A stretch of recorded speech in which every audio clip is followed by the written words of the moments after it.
Welcome to this last module of Niryat Bandhu course. Dear friends, all across the country, I extend you warm welcome and deep appreciations for your time, for your enthusiasm, for your involvement to venture into the area of foreign trade. Dear friends, you have gone through several issues from the very beginning by eminent faculty members from Indian Institute of Foreign Trade and also from DGFT officers. Today we will discuss logistics operations, the role of logistics management in EXIM operations. Dear friends, in international trade, goods has to move from one country to another country. When goods move, let us assume there are two countries. Goods has to be exported from India and the final destination is United States of America. Do you know, dear friends, what is the distance involved?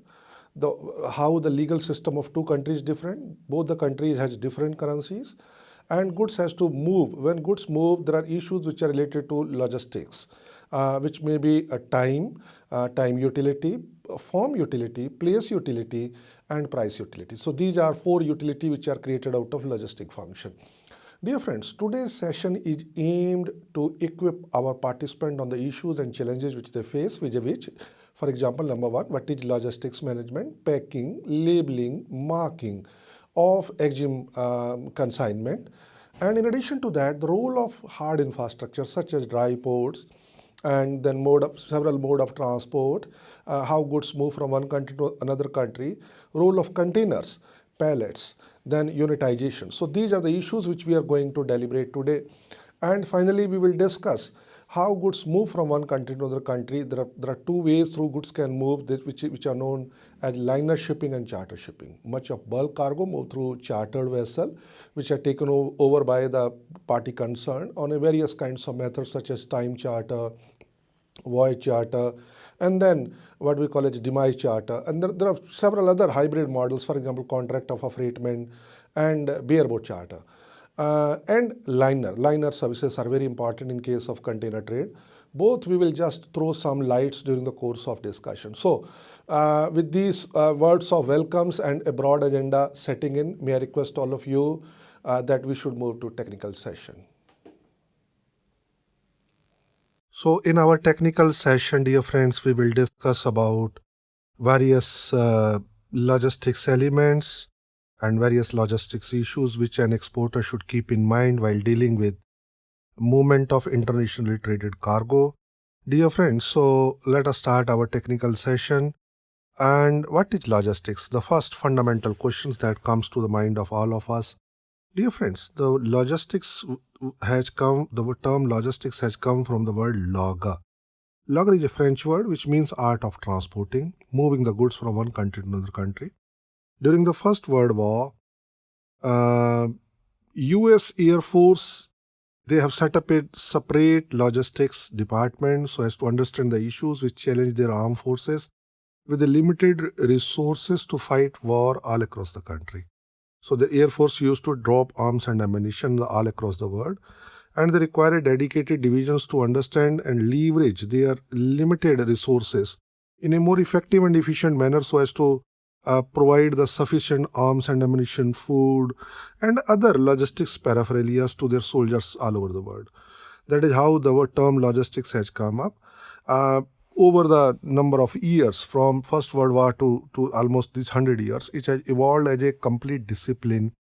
First handling important elements such as inventory management, packing and packaging of international traded cargo, freight determination, freight forwarding, choice of mode of transport, how goods has to be moved from one country to another country, storage and warehousing, material handling, role of, various warehousing, hybrids such as free trade and warehousing zones.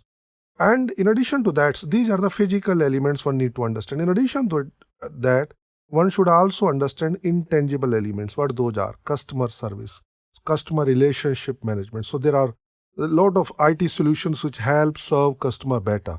In today's environment, customer satisfaction, rather than customer satisfaction, customer success is important, okay? So the firms world over are trying to win the customers in the remotest possible areas by offering them solutions through technological innovation, information technology, decision support system, information system, and IT applications. These are some of the elements which one should keep in mind.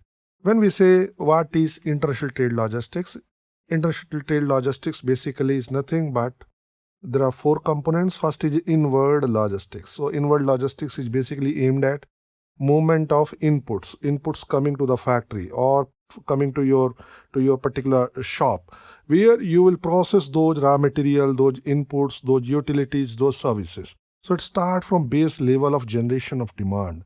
You process them. You first assess that what is required in the market. Based on that, you require certain inputs. So let me take an example. In international market, there is a demand for gems and jewelry. So what is the inward for a gems and jewelry manufacturer? Procurement of diamond. What kind of diamonds are the customers are interested in? Whether they are complying to Kimberley process or not. From where I can get them at an attractive process. Then utilities. When we say utilities, it means electricity, water supply, which is required to a factory or to your facility, particular facility, to workers who are working to make gems and jewelry. Dear friends, electricity, then other heating services, cooling services, transportation services, and you say in addition to that, for example, canteen and other services also comes in. So it starts from generations of base level of demand, then these inputs are processed, and second stage is known as process logistics. Process logistics using money, machine, material, and men. When we say money, financial management. When we say machine, material management or production management. When we say machine, it is what we call as a production management. When we say as a man, we say it is a human resource management.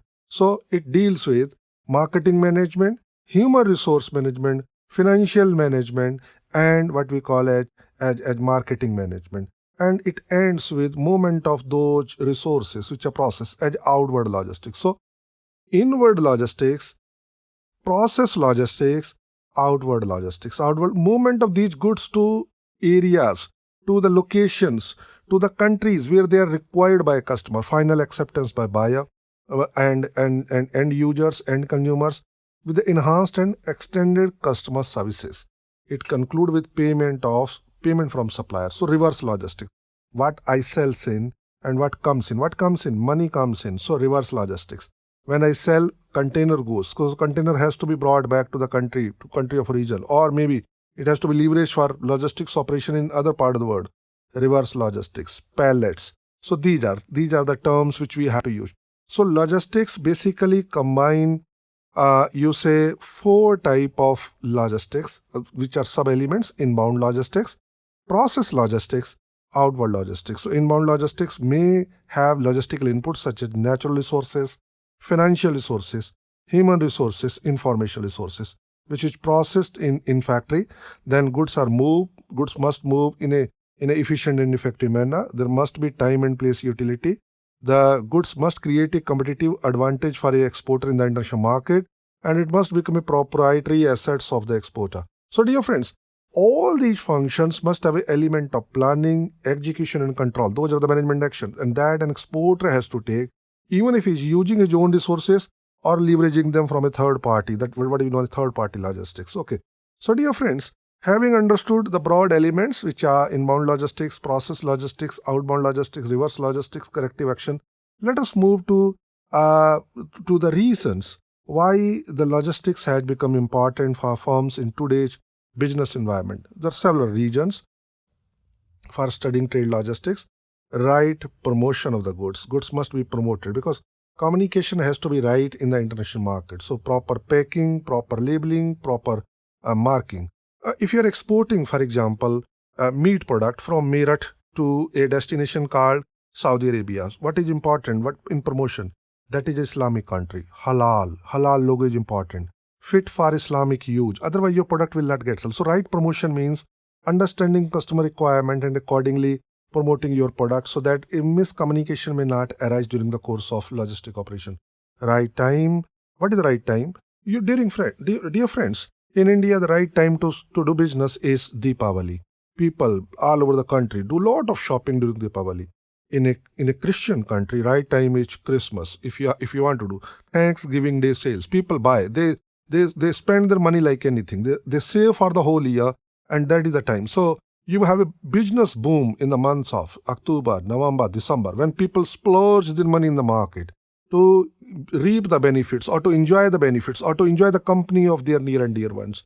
Dear friends, right price, when we say right price, price is an attractive term. Price is, it attract the customer the way a beautiful queen is attracted by a king. The way king looks towards a beautiful queen, similar fashion, dear friends, if the price of the product in international market is attractive price, if your price is competitive, the customer who is a king in the market may be attracted towards your products.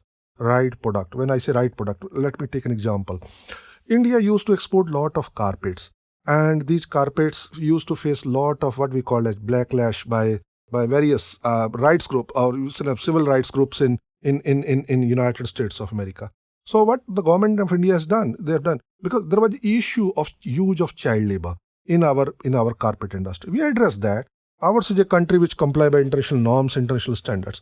So dear friends, what we have done, we come with a beautiful idea of rug label. Rug label is nothing, a smiling child. It means we do not use. So any carpet which is exported out of India, Carpet Export Promotion Council use rug label, which indicate that the children are not engaged during the manufacturing of this particular carpet. So right product. That become a right product for the client in international market. Then right place where to sell, that we must know. Right quantity, economic lot size, inventory management issues, and right conditions. So these are 7R which help us understand, you say the reasons why we should take logistics very seriously.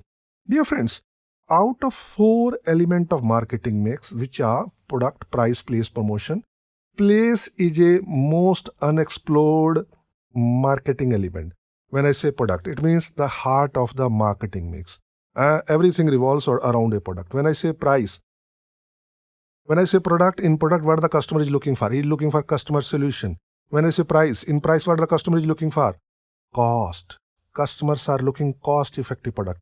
When I say promotion, what the customer is looking for? Proper communication. And place, what he is looking for? Convenience. Customer want a convenient place. And how that can happen? By moving the goods effectively.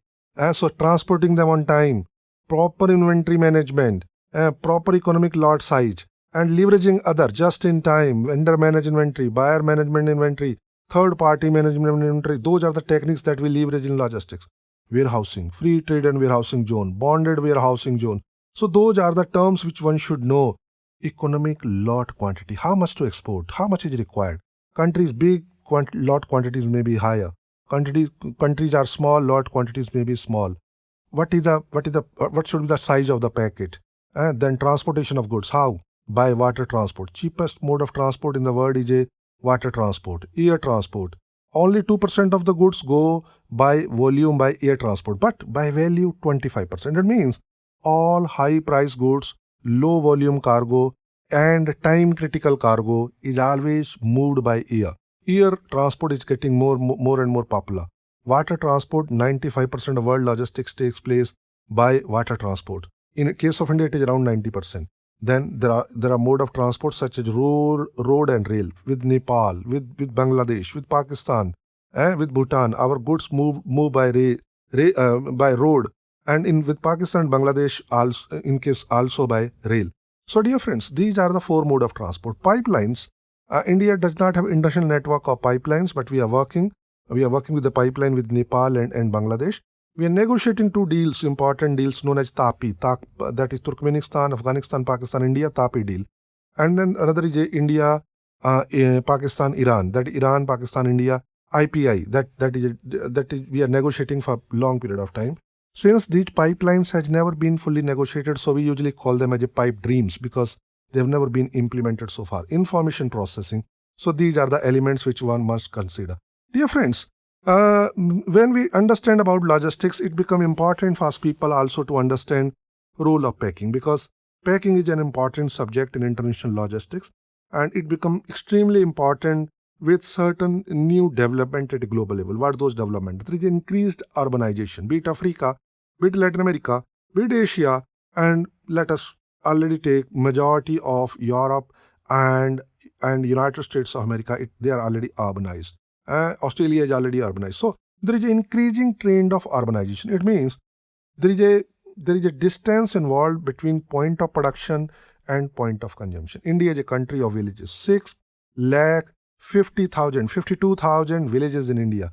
So goods are produced within the village, consumed within the village. But when your city become urbanized, they become big in size. So goods has to move. For example, for Delhi, we have to bring milk as far as Gujarat, Madhya Pradesh, Uttar Pradesh, and Punjab. Reason, you have almost 2 crore people living at one place. So urbanization require the movement of goods from one place to another place.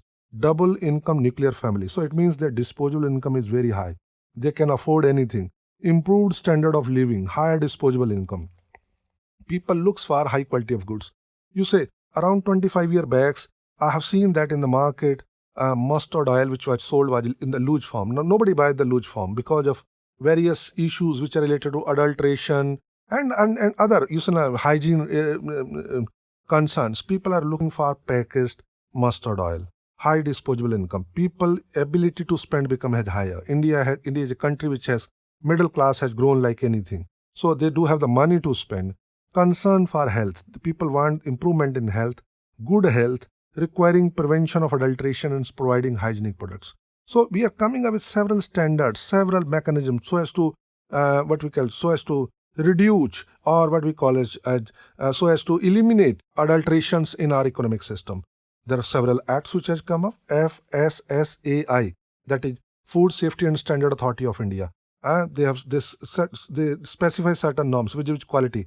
Also, packing. Indian Institute of Packing is doing a beautiful job in terms of ensuring packing standards within the country.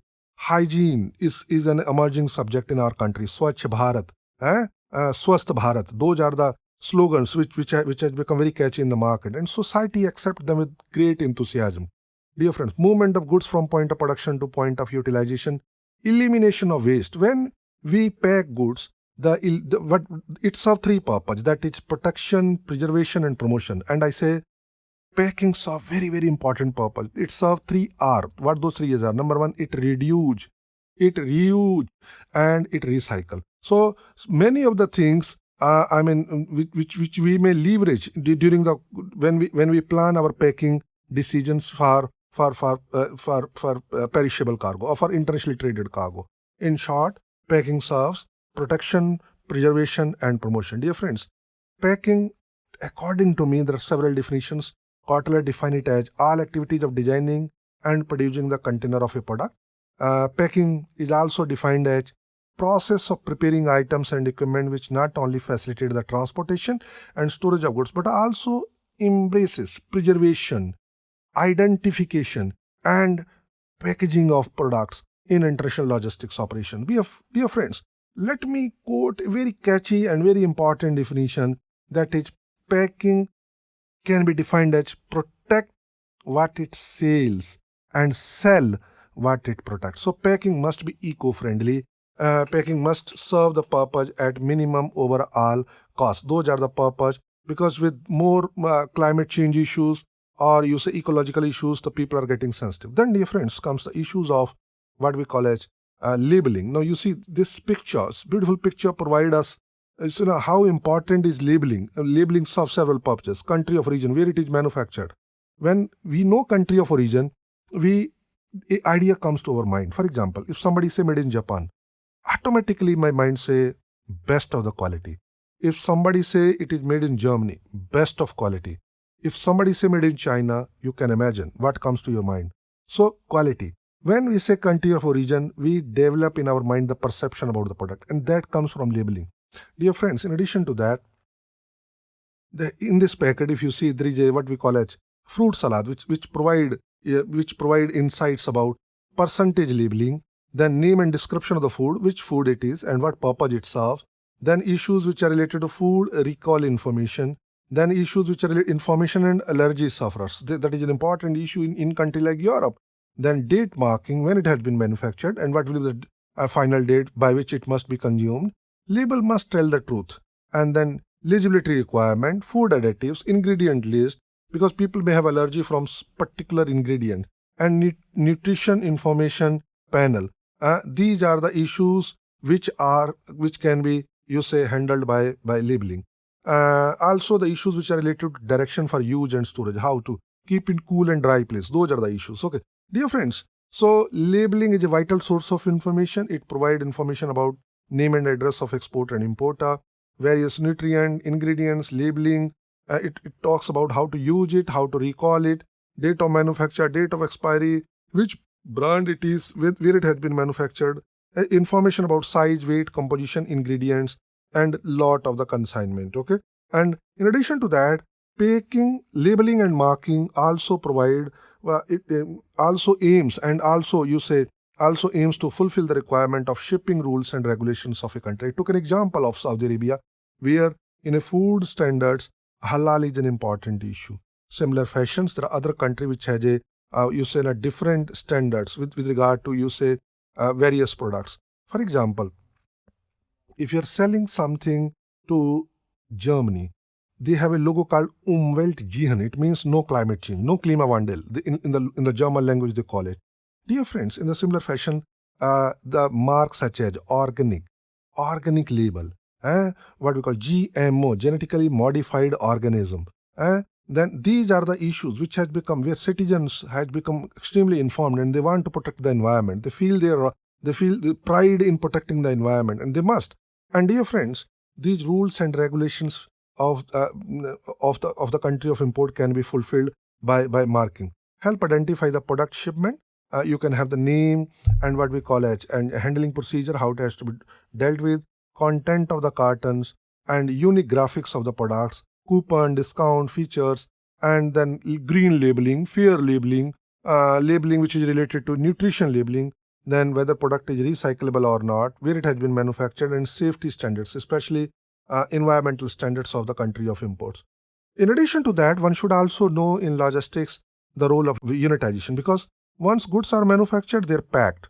Once they're packed, they has to be unitized for the purpose of easy dispensing, easy handling, and during the course of loading and unloading in international trade. So packets are created into crates, crates are created into units are created into pallet are container, and then finally it goes to vessel, either by vessel or by lash barges. That is the value chain that we should understand. These are some of the examples how the cargo is unitized. You just see.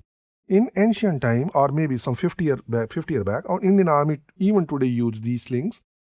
These cargo which is used to be moved through using slings. So you can have several gunny bags or several what we call as lumber, wood lumber, kept on a sling and which can be put into the hold of a vessel. So these are the ways through which you can have a good unit load of cargo which can be easily handled. And dear friends, this is how the slings looks like. You just can see, we can see it many times at airports or at ports being used by Indian Army. These are some of the examples you can see that how you can leverage in easy dispensing of cargo. When you move international traded cargo, how you can easily load and unload it using slings. And then these are the new examples: crates, boxes, carton, bins. These are some of the new examples. How, especially these bins become very important in the automobile industry, where the product portfolio will be very, very different. Dear friends, in addition to that, when cargo is unitized, we put them on a pallets. This is how pallets looks like. Pallets may be made from wood. Pallets may be made. Now there are fiber pallets also. Fiber pallets are much more getting more popular. They can be used again and again. They do not require fumigation through what we call coating of methyl bromide or heat treating, which is required in case of wood container, so as to comply with international standards of International Plant Protection Convention, IPPC, which mandate the certain standards, and those standards are known as ISPM 15. International Standards for Phytosanitary Measures 15. That is the nomenclature. Earlier nomenclature was 12, now it is 15. These standards become very important when you export countries such as Australia, United States of America, and New Zealand, dear friends. In addition to that, we must know container, because these pallets are stuffed into containers, and from there the containers are loaded on a vessel, and from vessel they are moved out of India. So you just can see containers are, you say, stuffed in at a factory. So first packing is important, then labeling is important, marketing important, then you unitize the cargo, then you palletize it, and through a cart, through a small what we call a TT cart, you move it into a stuff into a container, Containers then are brought to what we call as ICD, Inland Container Depot, CFS, which is nothing but a hub and spoke model. In order to ensure balanced economic development of different part of the country, Government of India has promoted the idea of what we call as dry ports, which are of two type. Big locations, which are of area of 4 hectare, almost 10 acre of area, minimum area is 10 acre. That those are the norms from Ministry of Commerce, which mandates that, and it must have a particular number of TEU. For example, 8,000 TEU in a year. Then there must be directional split. Then those locations may be declared under Customs Act, Section 7, Section 8, Section 9. As they can be bonded as a custom stations. They can be appointed as a custom station, so they can work as a dry port. Then there are CFS, Container Freight Station. So this is nothing but a hub and spoke model. So goods move from various CFS to ICD, and from ICD it moves by train to the gateway port. So in this example we can take, since I'm speaking from Delhi, I can take an example. In Delhi you will find good number of inland container depot, but there are industrial cluster very close to Delhi. What those are? Number one, let me take an Aligarh. So Aligarh has a CFS. Then there is an industrial cluster, what we call as Hapur. Hapur has a what we call a CFS. Then there is an industrial cluster to this side, what we call a Hisar. So there is a CFS there. So they pull the cargo to ICD. What are the ICD? In ICD you will find there is a what we call as Gadi Hasru in Gurgaon. Then there is a ICD, what we call Tikadi, Tughlakabad. Then Dadri is a ICD, Loni is a ICD, Patbadganj is a ICD. Then there is a ICD by GM Bakshi Group in Sonipat, okay? DCIT, what we call it. So dear friends, this cargo is feeded from several CFS to ICD, and from ICD it is moving to gateway port. And basic difference is that ICD's FCL cargo is handled, full container load. CFS LCL cargo is handled, stuffing, de-stuffing, aggregation, de-aggregation, reworking of container, repair, maintenance. Those issues which cannot be resolved at ICD should be done at CFS. So it become a hub and spoke model. Our country has more than 268 ICDs and CFS all across the country, maximum being in a state of Tamil Nadu, followed by Gujarat, because these are the two states which are too good. So what benefits this have? So goods moving from one location to gateway port, it will create a zigzag in the country, and that zigzag may result in huge logistics, what we call dysfunctions, and may create inefficiency. So what we do, we manufacture the cargo, bring it to terminal, from one terminal through a train, dedicated train. Now the trains are also for Anaconda, Ajgar. These are the trains which can carry as much as of 40 feet size. They can be carried away. So Indian Railway is also mobilizing. Then we have coming up dedicated freight corridor, what we call Western Corridor and Eastern Corridor. Western Corridor we are going to start very soon, where a freight train will start from Ludhiana, will go up to Mundra and JNPT. So these are the two ports that we will touch. Similar fashion, it will start from Ludhiana, and even there is a plan to start it from Amritsar to Dankuni, which is a place very close to Kolkata. So Eastern and what we call as Western dedicated freight corridor we are coming up. So goods will move from terminal in Ludhiana, and they will go to a terminal at JNPT, Panvel, which may have 14, 15, what we call ICD. So dear friends, and then it will go to final destination. So it creates efficiency by providing a seamless door-to-door operations by leveraging dry ports. So dry ports basically provide seamless and what we call door-to-door operations in international logistics. We can take an example here. In this example, we can see that there can be pooling of cargo in an industrial cluster like Ludhiana, from where the goods can be moved by a train to a gateway port. So there are trains which can take as good as 96 container, or there are trains now coming up such as Ajgar, Anaconda. These are the nicknames which the Indian Railway is giving them, and they can move as much as 124, 100, 130 containers at one go, and they are moved to a gateway ports, and from there they go to a destination. Dear friends, dry ports are gateway ports. They are usually close to what we call as production center or a place of consumption. So you will find ICD and CFS either in the industrial clusters or in the urban areas. For example, in Gurgaon there are two ICD CFS. They are known as Gadi Hasru and Patli. In Delhi there is ICD Tughlakabad. In Noida there is ICD Dadri. In Ghaziabad there is ICD Loni and ICD Padpajganj. Similar fashion, when we go to this side what we call as Sonipat side, There is a ICD which is known as JM Baksh. It is owned by JM Baksh. It is very close to a place called Murthal. So these are the basically what we call a logistic gateways, which help to help in handling and temporary storage of exportable and importable cargo.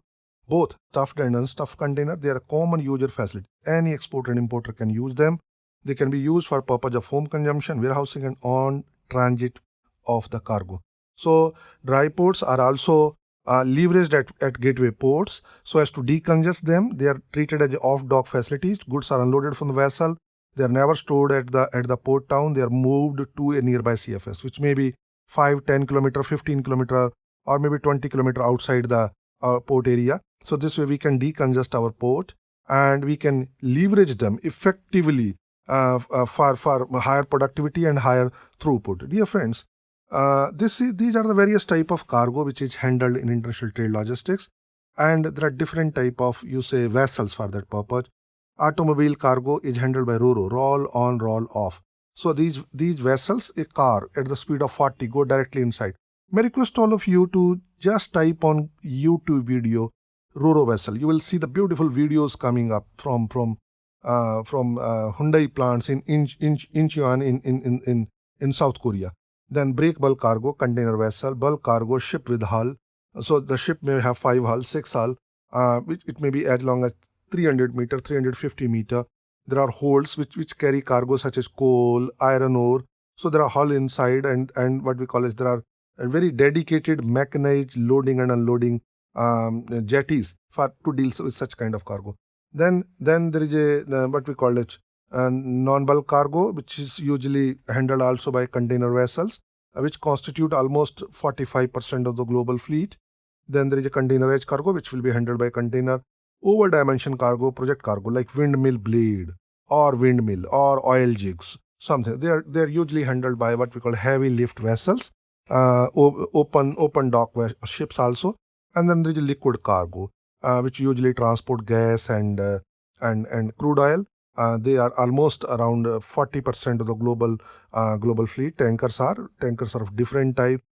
For example, there are tankers which are known as Panamax. They are known as what we call Suezmax, Aframax. Then what we call them as VLCC, very large crude carrier. Then what we call the ULCC. Now the size is increasing as technological developments are taking place. Dear friends, one must know about container. Container is nothing but a box, a standard box, which was leveraged for the first time by American gentleman known as Malcolm McLean in 1953 for the first time. In 1956, he moved around 58 containers from Newark to Houston in the United States of America by converting a normal traditional vessels into a container vessel. Their numbers are growing, and especially because they're too important. In fact, there was a survey of best inventions in 20th century. And among top 10 best inventions, container was one of them. There was a book on container. It is known as The Box by a gentleman, which talks about the increasing role of container. They're growing almost by 10%. There are around 22 million, what we call it, TEU. One TEU means that is the standard definition given by ISO, 20 feet equivalent units. Every container is 20 feet long. Or not every, but I say majority of the containers are 20 feet long, 8 feet in width and 8.6 feet height. Then there are high cube container, which may be 9.6 feet. Then there are 40 feet container, 45 feet container, 48 feet container, 53 feet container, and 57 feet container. So these are some of the type. And accordingly, the role of container vessels is also getting important. And dear friends, vessel size, starting from what we call handy size to handy max to what we call, and then we have come to Panamax, then we have come to Suezmax, and subsequently size keep on growing. Today we have a vessel known as MSC Oscar. You just type on Google or sometime or on YouTube, you can see the video of this MSC Oscar, which can carry as much as 22,000 TEU in one go. And the crew is very, very small in number and with the astounding speed of almost 50 km per hour. So these are the dimensions of container. You just can see how does the container, different type of container looks like. In India, you'll find majority of the container 40 feet and 45 feet. These are the two areas where we are investing. At one point of time, 20-feet container were popular, but now the future investment is coming in 40-feet container. Okay, so these are the dimensions, how much weight they can carry. If 20-feet container can carry a weight of almost 22 ton, a tier weight may be around 2.5, 2.65 ton. So total weight 22 ton plus this to 24 ton. So 24, almost 24 ton of cargo it can carry. And there are containers like what we call as 40-feet container, which can carry a weight of maybe 26, 28, 29. In other circumstances, people stuff in even 30 tons, including the tier weight. So the actual cargo may be 26 ton plus tier weight. It will become 30 tons. So the point that I want to bring home is that one should not overstuff, because now there is Article 13 of the SOLAS, that is a safety of life at sea for naval officers, for the merchant navy officers. There is a what we call international conventions which talk about VGMS, verified gross mass weight. Then these are the various type of containers. Just sometime click on Google, you will be able to find out. And that is how the container moves from one country to another country. From one ICD, goods are embarked for intra-country logistics, and they are disembarked, and what are the purpose and what are the regions or what are the objectives which are served at the dry ports. Aggregation, unitization of the cargo for long distance cargo, in transit storage, localized customs and regulatory compliance, reducing pilferage and damage, liability through what we call it through bill of lading. One bill of lading for the whole journey. Optimization, container unitization, optimization of transport cost. When you stuff more cargo, you leverage your freight advantage, increasing trade flow. So between manufacturer and consumer, that is how the role of logistics or dry ports can be defined.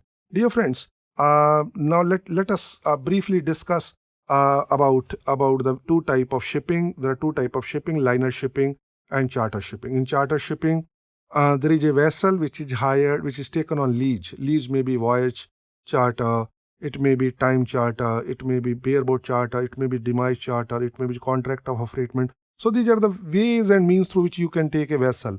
And usually the vessels are owned by the countries where the capital investments is very high, and they are taken by companies in India. For example, Indian Oil or Coal India Limited or Adani, they would like to hire a vessel so as to transport coal or crude oil from Saudi Arabia or from Australia to India.